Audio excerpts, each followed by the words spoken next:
Hello and welcome into the channel EN7 education. आशा करता हूँ आप सब स्वस्थ होंगे और अपने घर पर रहकर कोविड गाइडलाइंस की पालना कर रहे होंगे।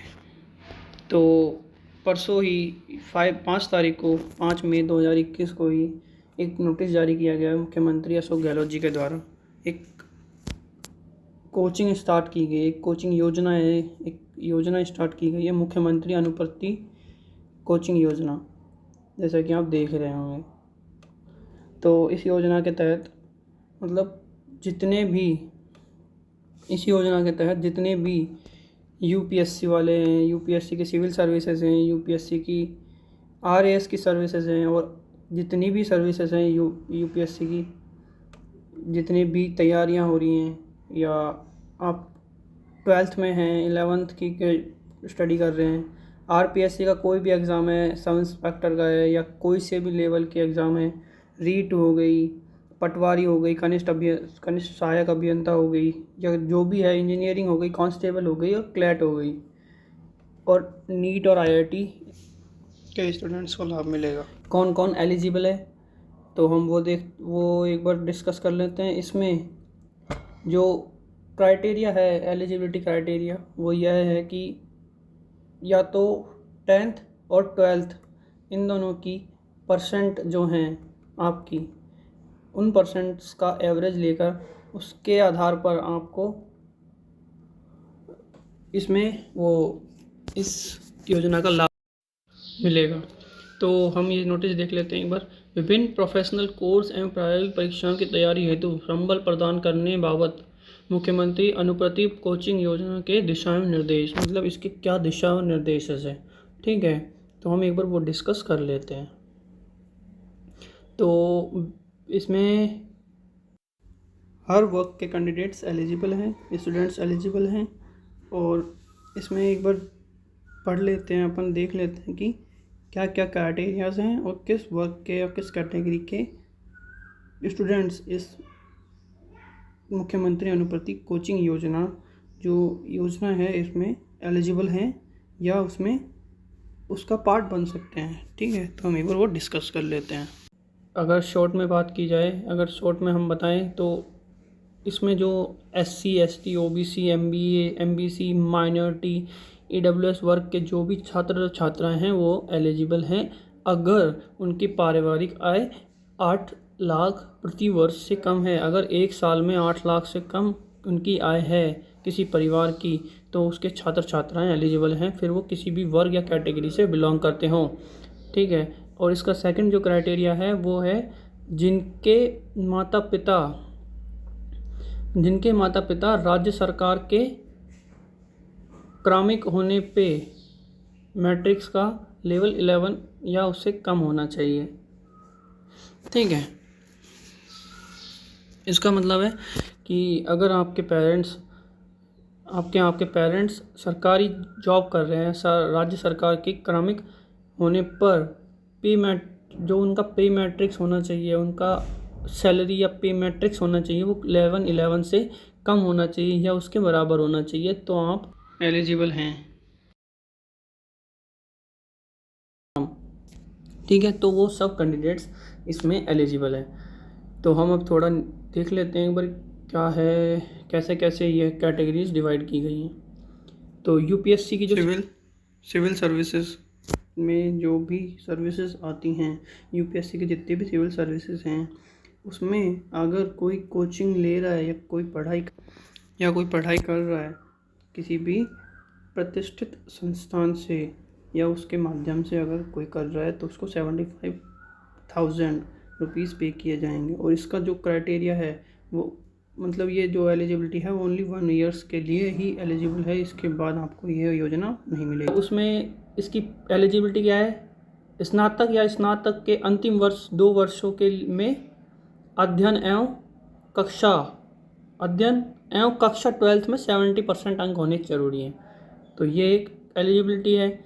और इसके ये दे रखे हैं कि उसमें कितने छात्र एलिजिबल हैं, कितने छात्र को ये इनटेक करेंगे, कितने छात्रों को ये लेंगे, ठीक है। और अगर किसी भी अन्य संस्था से कर रहे हैं तो आपको 50,000 पर ईयर मिलेंगे, ठीक है। तो अब ये देख लेते हैं आरपीएससी की कोई भी आरएएस या अधीनस्थ सेवा संयुक्त प्रायोगिक परीक्षाएं, कोई भी परीक्षाएं हैं जो भी, और अगर प्रतिष्ठित से कर रहे हैं मतलब किसी भी प्रतिष्ठित संस्थानों से कर रहे हैं तो आपको 50,000 पे किया जाएगा, अन्यथा आपको 40,000 पर ईयर का दिया जाएगा। और इन सब की कैटेगरीज अलग है 10th-12th के बेसिस पे। इसमें 12th में है 65, इसमें है 55, और इसके कितने कैंडिडेट को इसमें लिया जाएगा वो भी आपके लिए दिया हुआ है। ऐसे ही आरपीएससी की जो कांस्टेबल सब इंस्पेक्टर वाली वह रीट की है, आरएसएसबी की जो भी है जैसे पटवारी की है और कनिष्ठ सहायक हेतु है, जो भी है मतलब जितनी भी हैं इनकी क्राइटेरिया क्या है इनटेक करने का, इनमें पात्रता एलिजिबिलिटी क्या है और कितनी कितनी पोस्ट कितने स्टूडेंट्स को इसमें लिया जाएगा, तो वो सब आप इसमें देख सकते हैं। ठीक है, तो हम थोड़ा नीचे आते हैं तो इसमें देखो कांस्टेबल परीक्षा वाले भी हैं, इंजीनियरिंग या मेडिकल प्रवेश परीक्षा वाले भी हैं, मतलब जैसे 10th-12th में जो परीक्षाएं देते हैं ना, नीट और रीट की, नीट और आईआईटी की जो भी परीक्षाएं देते हैं वो। ठीक है, और इसमें क्लैट भी शामिल है तो हम उसका भी क्राइटेरिया देख सकते हैं। तो हम एक बार नोटिस देख लेते हैं कि नोटिस में क्या है। परीक्षार्थियों की मेरिट का निर्धारण उक्त तालिका में वर्गीकरण की नियुक्त योग्यता 12वीं या 10वीं में प्राप्त अंकों के आधार पर किया जाएगा।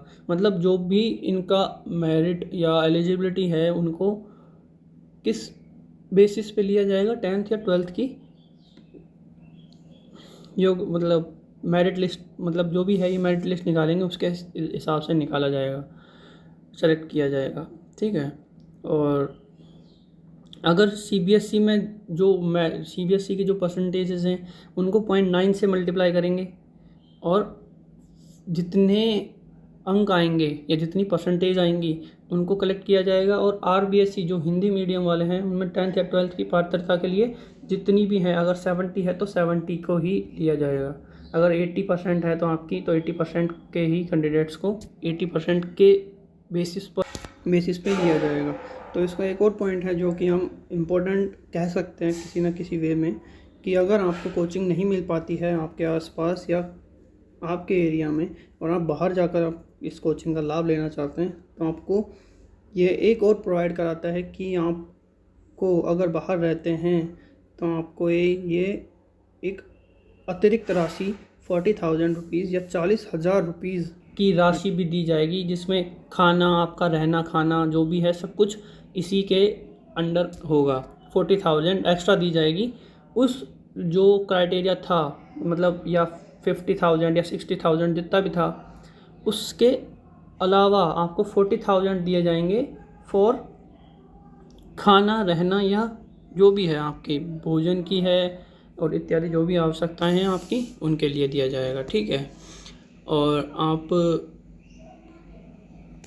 और प्रतिष्ठित संस्थान का जो क्राइटेरिया है वो इस तरह से है। अगर यूपीएससी की सिविल सर्विसेज हैं तो आप पिछले 5 सालों में से कम 3 सालों में जितने भी प्रवेश परीक्षाओं में प्रथम 300 स्थान प्राप्त करने वाले विद्यार्थियों में से कम 3 विद्यार्थियों का चयन होना चाहिए। मतलब 300 जो विद्यार्थी हैं लास्ट 5 ईयर्स में से 3 ईयर्स में, उनमें 3 बच्चों का चयन होना ही चाहिए, तब वो कोचिंग प्रतिष्ठित संस्थान के अंडर आएगी। आरएएस और जो भी अदर वो हैं इसकी यूपीएससी की, और फिर इंजीनियरिंग मेडिकल के लिए अलग है, क्लेट के लिए अलग है।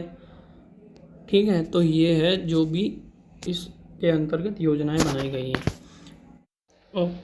और इसका सबसे इम्पोर्टेंट जो पॉइंट है वो यह है कि अगर हम एक साइड पे मेल कैंडिडेट्स लिखते हैं और एक साइड पे फीमेल कैंडिडेट्स लिखते हैं, इसका मतलब है एक साइड पे अपन छात्र या स्टूडेंट्स लिखते हैं और दूसरे साइड में गर्ल्स लिखते हैं या गर्ल्स और बॉयज़ का रेशो देखते हैं तो 50-50% होंगे। तो इसमें सबसे ज़्यादा इम्पोर्टेंट पॉइंट यही है कि इसमें इक्वालिटी का ध्यान रखा गया है कि 50% बॉयज़ होंगे और 50% गर्ल्स होंगी या मेल या फीमेल्स होंगे। ठीक है, तो इस वे में इसको तैयार किया गया, इस मॉडल को तैयार किया गया। ठीक है, इसका एक और पॉइंट है जो इम्पोर्टेंट है, वर्तमान में जनजाति विकास विभाग द्वारा संचालित चिकित्सा या तकनीकी नीट एवं IIT प्रवेश परीक्षाओं की पूर्व कोचिंग योजना, जो भी योजनाएं चल रही हैं पूर्व में, सामाजिक न्याय एवं आधिकारिक विभाग, अल्पसंख्यक मामलात विभाग द्वारा संचालित अनुप्रति योजनाओं के स्थान पर, मतलब इन जो भी योजनाएं ये चल रही हैं, ये वाली उन योजनाओं के स्थान पर अब न्यू योजना जो भी ये बनाई गई है, मुख्यमंत्री अनुप्रति कोचिंग योजना, इसको लागू किया जाएगा उनके स्थान पर भी। तो इसका मतलब है इसमें नीट हो गए, IIT, रीट वाले, क्लैट वाले, इंजीनियरिंग, मेडिकल प्रवेश में जो एंट्रेंस एग्ज़ाम दे रहे हैं वो भी, और RPSC और UPSC कोई भी तैयारी आप कर रहे हैं तो आप इसमें एलिजिबल हैं।